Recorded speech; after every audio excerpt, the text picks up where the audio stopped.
Yes, salut les amis. Bon, il y a un petit bout de temps que je vous ai pas fait de vidéo. Donc là, je vous fais ça. Donc regardez cette petite pompe, celle-là. Donc celle-là, elle me sert plus.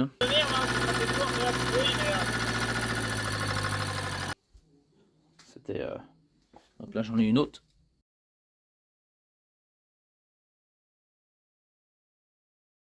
Modèle turbo. Et ça, c'est celle qu'il y a sur ma 205. Du moins, qu'il y avait sur ma 205. Donc,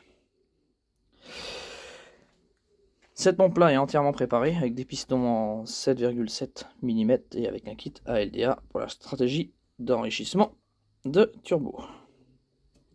Jusqu'ici, ça c'est un kit que j'ai rajouté, c'est une pompe d'Atmo de base. Du coup, j'enlève celle-là et je passe sur ça. Une pompe de turbo avec un système ALDA. Avec des pistons en 8 mm. Au lieu du 7,7 ou du 5,5 qui était d'origine avant, mais là je suis passé en 7,7. Donc je vais vous expliquer le truc. Donc il y a beaucoup de sur-mesure encore, une fois de plus, une fois de trop. Il a fallu agrandir toute la lumière ici. J'ai fait ça comme je pouvais, puisqu'on ne pouvait pas les passer et la brider dessus la fraiseuse. Sinon, il aurait fallu que je démonte tout le cul à l'arrière, et là on aurait pu tout démonter en 1000 morceaux, on aurait pu la brider et faire sur une fraiseuse quelque chose d'assez convenable. Mais ça le fera comme ça. Ça c'est mon support, taillé à la commande numérique. Ça c'est un support de 205 turbo diesel d'origine, mais j'ai fait faire modifier l'alésage. Donc je m'explique. Les goujons c'est du 8. Sur des pompes Bosch comme ça, on est en 8. Jusqu'ici, rien d'anormal. Sur une pompe, donc je sais plus sa petite marque à celle-là, Motorpal. Donc c'est une pompe de Daewoo Lublin 2 litres 4 turbo 90 chevaux, celle-là de base. On est en diamètre 12. Goujon de 12. 10, n'importe quoi. On est en 10. 10 mm. Donc là-dessus, il aurait fallu percer et passer en 10 mm. Sauf qu'il aurait fallu excentrer un peu. Nous ne l'avons pas fait. Et je vous explique pourquoi. Tout simplement, si on aurait fait ça, ça c'est un renfort, c'est des renforts. Et bien on aurait été obligé de faire sauter le renfort, et en épaisseur ça aurait sauté aussi. On serait retrouvé seulement avec ça pour tenir la pompe. Autant vous dire que c'est très peu. Donc, on est resté avec ça, avec cette épaisseur là, pour tenir la pompe. Donc on a modifié la pompe. J'ai modifié la pompe. J'ai agrandi les lumières. Je la mets dedans en force, terminé. Donc ça c'est une chose.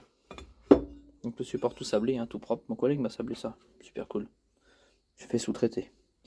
Il y a beaucoup de choses que je fais sous-traiter en vrai. Donc autre chose, les flasques. Là on a une flasque. Et là on n'a pas de joint. Comment dire, est-ce que je peux la défaire? Ouais, je vais pouvoir la défaire pour vous montrer. Je vais vous montrer ça vite fait, bien fait. Ça va pas être très long. Normalement, ça devrait bien se passer. Ça devrait très bien se passer même.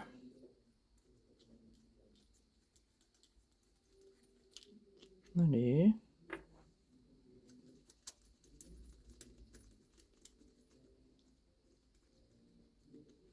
Tac. Ça. Parce que j'ai tout protégé.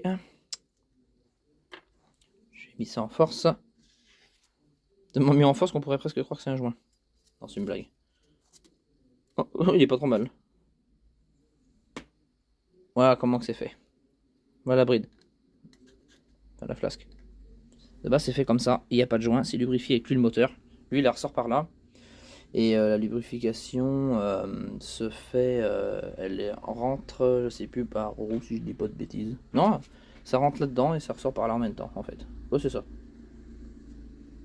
Donc, il a fallu que je fasse faire une flasque comme ça, en tournage avec mes collègues. Il m'en a fait une. Qui va en lieu et place. Donc, il nous reste des trous à faire, forcément. Et là, je vais pouvoir mettre mon petit joint mon petit joint spi. C'est dans celui-là. Vous pouvez pas mettre de joint spi. Tu vois, il y a du jeu dedans. On a du joueur.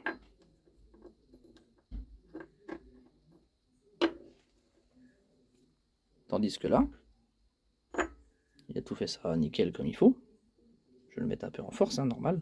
Après, je pourrais le mettre sans problème. Et je vais pouvoir faire mon étanchéité comme il se doit. Regardez ça, l'étanchéité va être au top du top. Ici, ça va bien se passer. Ça c'est l'ancienne, ça c'est l'ancienne flasque. Et là, après, donc là l'ancienne, vous voyez le jeu, et celle-là. Après quand elle va être mise, voilà. Donc j'ai tout ça à refaire, tout à mettre, à installer propre, à mettre un petit coup de pâte à joint propre autour. L'étanchéité sera nickel. Et ça c'est un joint spi. C'est un joint spi qui va sur les pompes comme celle-là, comme j'ai là. On va dire que c'est, enfin non, c'est un plus petit, mais je sais plus sur quoi il va. Enfin bref, il y a une référence de toute façon. Donc ça reste du standard. Que là-dedans, il aurait fallu que je trouve quelque chose qui ne sera pas standard. Il serait le bordel. Donc je préférais trouver ça standard pour être tranquille. Et mettre ça dedans, adapter ça.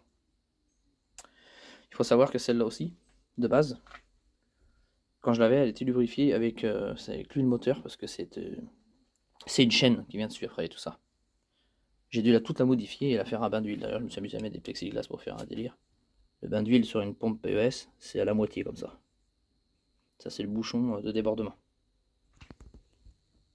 Donc, voilà. Là-dessus, le bain d'huile, c'est pareil, c'est à la moitié. Sauf qu'on n'a pas de bouchon de débordement, mais dans le débordement, il se fait au niveau de la plaque à l'arrière. Donc il y a beaucoup de choses qui vont être pratiques. Donc là, il a fallu celle-là, quand je l'ai modifiée, que je bouche ici. Et que je bouche là. Parce qu'en fait, la pression d'huile passait ici. Ça lubrifiait l'intérieur et ça ressortait par ici. C'est fou, mais c'était fait comme ça là-dessus. Là. Le tourteau. Enfin, j'appelle ça un tourteau, mais on voit bien qu'il portait bien ici, mais il portait pas bien dans le fond. Le cône. Bon, après, c'est pas trop méchant. En vrai, en soi, ça va. Ça vient quand même bien brider une fois qu'il est. Une fois que c'est mis bien en force dedans. Mince. Donc ça va sur celle-là, c'était sur celle-là, pour celle-là. Et la bonne nouvelle, c'est que ça va ici aussi. Il y a un peu de jeu, un peu. Une fois que c'est serré, il n'y a plus de jeu. C'est tellement serré fort, et comme c'est de l'alu, c'est malléable. Ça se passe pas trop mal, quoi. Donc voilà, c'est cool. Ça, c'est ma poulie. Pour pouvoir régler, avec mes lumières, ma pompe. Parce qu'elle est fixe, la pompe. Jusque là, ça va. Sur ça, l'axe, c'est du 12. C'est du 12. Sauf que là, c'est du 12 125. Et là, c'est du 12 150. Donc il a fallu que je fasse faire au boulot des écrous sur mesure. Des petits écrous sur mesure. J'ai demandé à mon collègue qu'il m'en fasse un. On va pouvoir regarder directement en live de toute façon. Je vais pas les serrer là, mais je mets faux frais. J'ai demandé qu'il m'en fasse un plus fin. Pour voir ce que ça va, si ça va bien et tout ça. Ouais, bah l'option c'est celui-là que je vais prendre. Il y a du dépassement, ça me plaît pas mal. Et j'ai demandé à ce qu'il m'en fasse un plus épais. Mais je pense pas qu'il va me plaire celui-là en fait. Oh, quoi qu'il est pas mal aussi, mais ça dépasse pas. Je veux que ça dépasse toujours un peu, moi, pour être tranquille. Ah, ça va être super, ça va être nif. Si on met celui-là avec celui-là d'origine qui est quelque part par là. Hop. Donc 12 125. On voit, il y a de la pâte dessus, donc c'est ça. Lui, il dépassait largement quand on le vissait. Hop. Enfin voilà quoi. Voilà pour ça. Donc, je vais repercer la flasque. Je vais le mettre par rapport à l'autre. Je vais tout percer. Je vais faire ça propre. Je vais installer ça. Je vous ferai une petite vidéo après. Une fois que ça c'est fait, je monte le support sur la voiture. Et ce que j'espère, c'est que quand la pompe va sortir, entre là et là, comme l'autre, qu'on sera la même. J'ai calculé mes distances entre le châssis et la voiture, et là, il faut que j'arrive pareil avec cette pompe-là. C'est ce que j'espère. Sinon, pas bien quoi. Ça va être chiant. Donc voilà. Bon les amis, ça le fait. J'ai pas essayé dans la voiture, j'ai pas encore essayé, mais de toute façon le support lui il y va c'est sûr. J'ai posé ma pompe dessus. Moi j'ai vissé à faux frais, hein. Donc voilà, là pour l'instant c'est... Enfin, après ça va être des bougeons et tout, c'est pas beau, c'est moche. Là, ça, voilà, pareil, vissé à faux frais, mais j'ai tout rapproché nickel là pareil. Je prends ma poulie. Donc là le trait noir, c'est mon repère pour le PMH. Qui va... voilà. Qui va comme ça, exactement entre là et là. Parce qu'il n'y a pas de pige de calage, hein. Je peux rien faire, hein, comme c'est du sur mesure. Donc là, j'ai pris ma distance.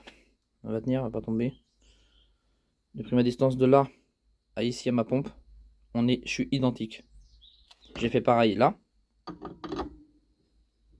Pas bouger, hein. J'ai pris ma distance de là à là. Je suis identique. Donc ça veut dire que ça va fonctionner. Donc voilà. Là, j'avais une patte que j'avais fait sur mesure pour tenir l'arrière. Et là, il va falloir que je fabrique une patte sur mesure qui va tenir l'arrière ici aussi. Ça va être drôle. Sur le support, donc je répète, hein, l'alésage a été modifié ici.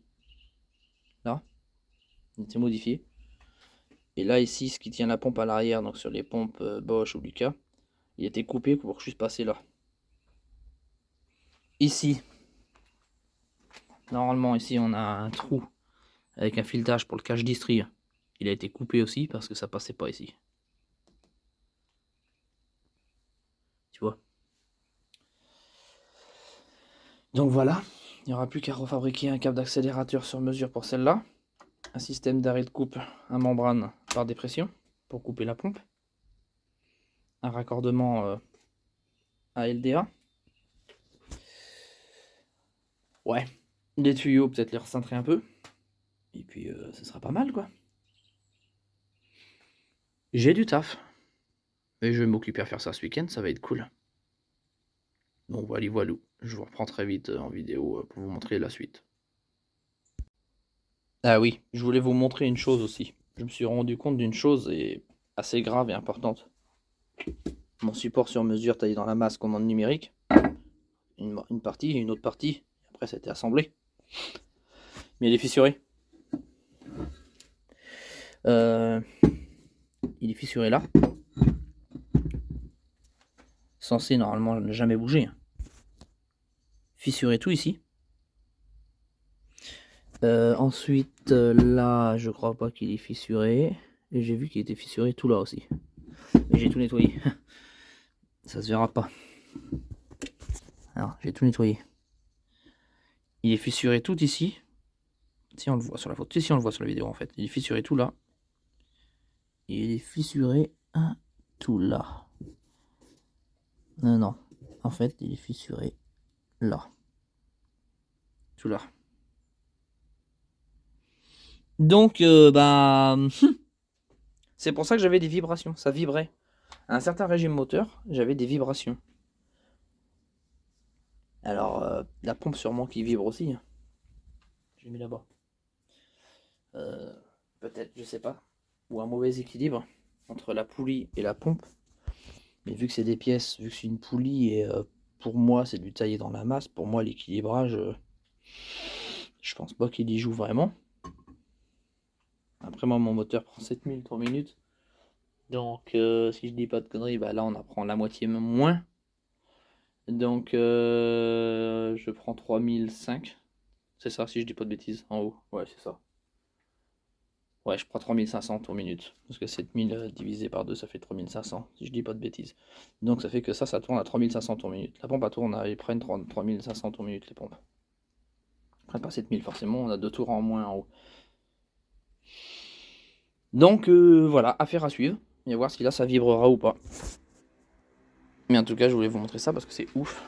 qu'un support taillé dans la masse comme ça, bah, est fissuré, quoi. Incroyable. Donc voilà, affaire à suivre. Je continue le montage et je vous ferai d'autres vidéos à suivre.